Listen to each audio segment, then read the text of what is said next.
ইয়াৰ পিছতে আৰু এটা প্ৰশ্ন আছে, পঞ্চ গৌড়েশ্বৰ উপাধি গ্ৰহণ কৰা কমতাৰ ৰজাজন কোন? পঞ্চ গৌড়েশ্বৰ উপাধি গ্ৰহণ কৰা কমতাৰ ৰজাজন হ'ল ইন্দ্ৰনাৰায়ণ। দুৰ্লভ নাৰায়ণৰ পিছত পুতেক ইন্দ্ৰনাৰায়ণ 1350 খ্ৰীষ্টাব্দত ৰজা হয়। তেওঁ পঞ্চ গৌড়েশ্বৰ উপাধি গ্ৰহণ কৰিছিল। অৱশ্যে তেওঁ বেছি দিন শাসন কৰিবলৈ নাপালে। এই ইন্দ্ৰনাৰায়ণক হত্যা কৰি আৰিমত্তই ৰাজ্য দখল কৰে। এই আৰিমত্ত বা গজাংকই ইন্দ্ৰনাৰায়ণক হত্যা কৰি কমতা ৰাজ্য অধিকাৰ কৰে। এই আৰিমত্তৰ বিষয়ে অসমত বহুতো কিংবদন্তি প্ৰচলন হৈ আছে। তেওঁ পিতৃক হত্যা কৰি সিংহাসন অধিকাৰ কৰিছিল বুলিও জনশ্ৰুতি আছে। বোধহয় এই ইন্দ্ৰনাৰায়ণ তেওঁ সম্বন্ধীয় খুৰাক আছিল আৰু তেওঁক হত্যা কৰি সিংহাসন কাঢ়ি লোৱাৰ কাৰণে তেওঁক পিতৃ হত্যা বা পিতৃহন্তা বুলি কোৱা হয়। তেওঁ কামৰূপ জিলাৰ অন্তৰ্গত বেতনা অঞ্চলৰ ৰাজধানী স্থাপন কৰিছিলে আৰু পূৰ্বতে বৈদ্যদেৱে যি বৈদ্যগড় নিৰ্মাণ কৰিছিলে তেওঁ সেই গড়টো পুনৰ নিৰ্মাণ কৰিছিল। এই আৰিমত্তৰ পিছত চতুৰাংক মৃগাংক ৰজা হয়। আমাৰ আন এটা প্ৰশ্ন হ'ল, কমতা ৰাজ্যৰ শেষৰজন ৰজা কোন? কমতা ৰাজ্যৰ শেষৰজন ৰজা হ'ল মৃগাংক।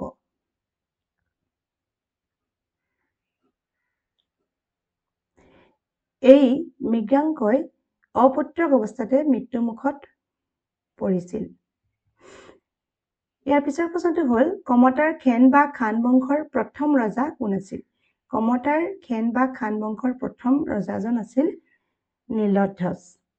আৰিমত্ত বংশৰ শেষৰজন ৰজা মৃগাংকই অপুত্ৰক অৱস্থাত মৃত্যুমুখত পৰাত নীলধ্বজ খান বা খেন নামৰ এজন ভূঞাই কমতাৰ সিংহাসন অধিকাৰ কৰে আৰু খেন বা খান বংশৰ প্ৰতিষ্ঠা কৰে। এয়াই হৈছে কমতাৰ খান বা খেন বংশ।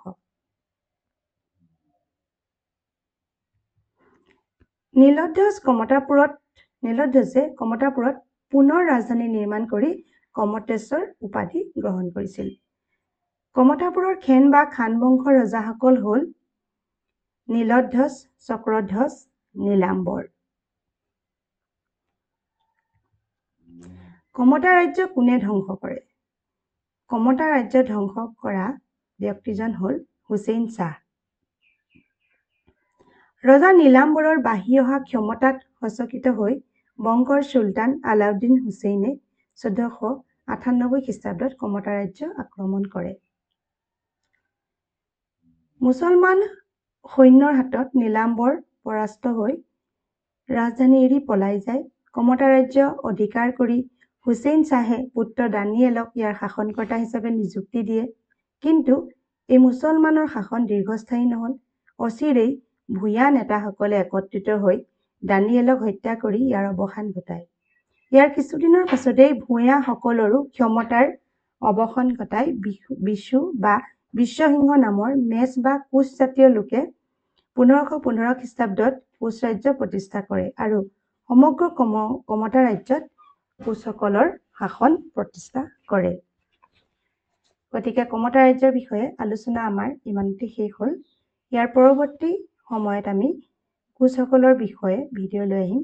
গতিকে চেনেলটো ছাবস্ক্ৰাইব কৰি থ'ব। ধন্যবাদ।